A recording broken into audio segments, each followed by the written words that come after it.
Question number 1, निम्नलिखित पर विचार कीजिए। पहला, मोबाइल मामले कंपनियों के साथ विवाद। दूसरा, मोटर दुर्घटना मामले। तीसरा, पेंशन मामले। इनमें से किसमें लोक अदालत पर निर्णय किया जाता है? ऑप्शन ए केवल एक, ऑप्शन बी एक और दो, ऑप्शन सी केवल दो, ऑप्शन डी एक दो तीन। सही आंसर है ऑप्शन डी एक दो तीन।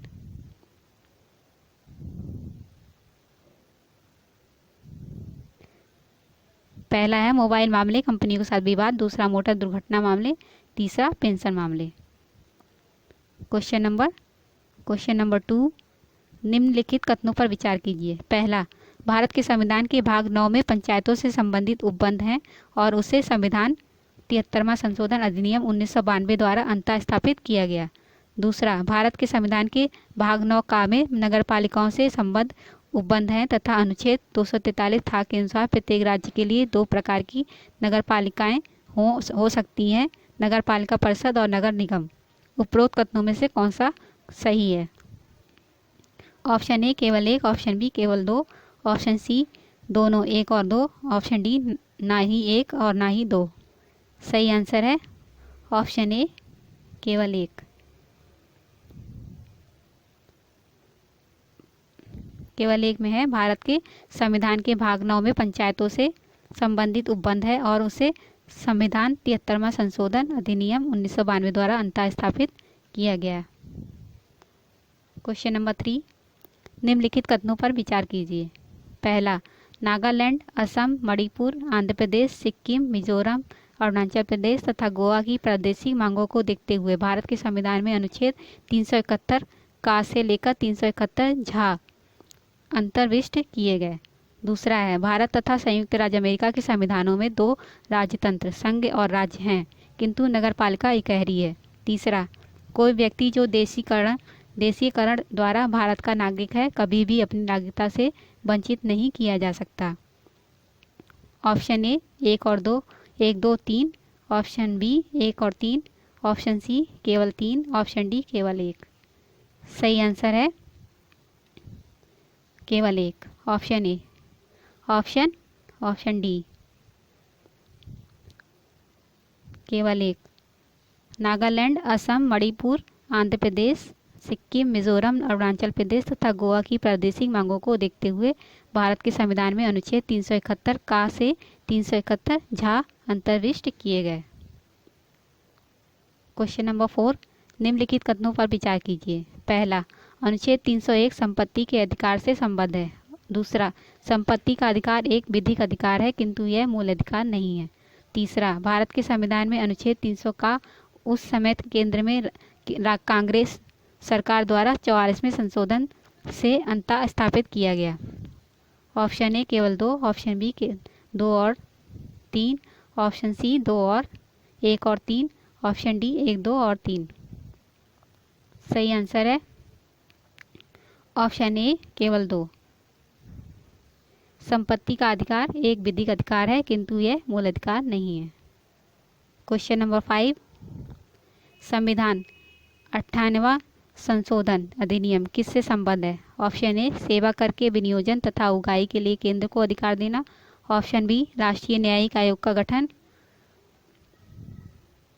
ऑप्शन सी जनगणना 2001 के आधार पर निर्वाचन क्षेत्रों का पुनः समायोजन, ऑप्शन डी राज्यों के बीच नई सीमाओं का सीमांकन।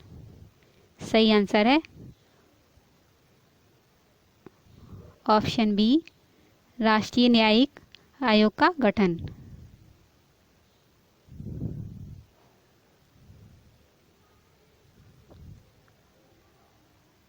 क्वेश्चन नंबर 6, निम्नलिखित कथनों पर विचार कीजिए।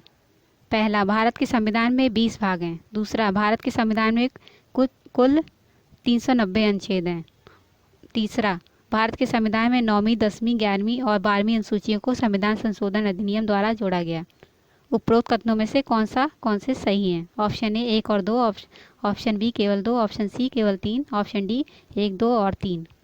सही आंसर है ऑप्शन सी केवल 3। भारत के संविधान में 9वीं, 10वीं, 11वीं, 12वीं अनुसूचियों को संविधान संशोधन अधिनियम द्वारा जोड़ा गया। क्वेश्चन नंबर 7, निम्नलिखित में से संविधान सभा की संघ संविधान समिति का अध्यक्ष कौन था? Option A B.R. Ambedkar, option B JB Kripalani, option C Jawaharlal Nehru, option D Alladi Krishnaswami Ayyar. सही आंसर है option C Jawaharlal Nehru. Question number 8, निम्नलिखित कथनों पर विचार कीजिए। गवर्नमेंट ऑफ इंडिया एक्ट 1935 में पहला प्रांतीय स्वशासन का उपबंध था। दूसरा एक संघीय न्यायालय फेडरेशन कोर्ट की स्थापना का उपबंध था। तीसरा केंद्र में अखिल भारत संघ का उपबंध था। उपरोक्त कथनों में से कौन से सही है? ऑप्शन ए 1 और 2, ऑप्शन बी 2 और 3, ऑप्शन सी 1 और 3, ऑप्शन डी 1, 2, 3। सही आंसर है ऑप्शन डी 1, 2 और 3। पहले में प्रांतीय स्वशासन का उपबंध था, दूसरे में एक संघीय न्यायालय की स्थापना का उपबंध था, तीसरा है केंद्र में अखिल भारत संघ का उपबंध था। क्वेश्चन नंबर 9, निम्नलिखित कथनों पर विचार कीजिए। पहला संसद भारत के उच्चतम न्यायालय की अधिकारिता को विस्तारित नहीं कर सकती क्योंकि उसकी अधिकारिता वही है जो संविधान ने प्रदान की है। दूसरा उच्चतम न्यायालय और उच्च न्यायालयों के अधिकारी और सेवक संबद्ध मुख्य न्यायमूर्ति द्वारा नियुक्त किए जाते हैं और न्यायालय का प्रशासनिक व्यय भारत की संचित निधि पर भारित होता है। उपरोक्त कथनों में से कौन सा सही है? ऑप्शन ए केवल 1, ऑप्शन बी केवल 2, ऑप्शन सी 1 और 2, ऑप्शन डी ना तो 1 ना तो बी 2। सही आंसर है ऑप्शन बी केवल 2। 2 में है उच्चतम न्यायालय और उच्च न्यायालयों के अधिकारी और सेवक संबद्ध मुख्य न्यायमूर्ति द्वारा नियुक्त किए जाते हैं और न्यायालय का प्रशासनिक व्यय भारत की संचित निधि द्वारा भारित होता है।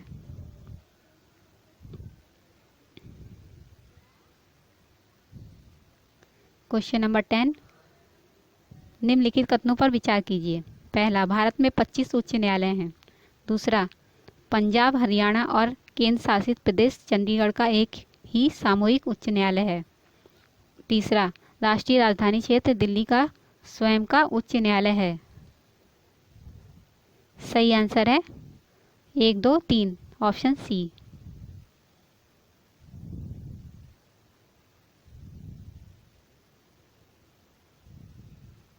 दोस्तों अगर आपने अब तक मेरा चैनल सब्सक्राइब नहीं किया है तो सब्सक्राइब कर लें और नई अपडेट के लिए बेल के आइकन पर जरूर प्रेस करें।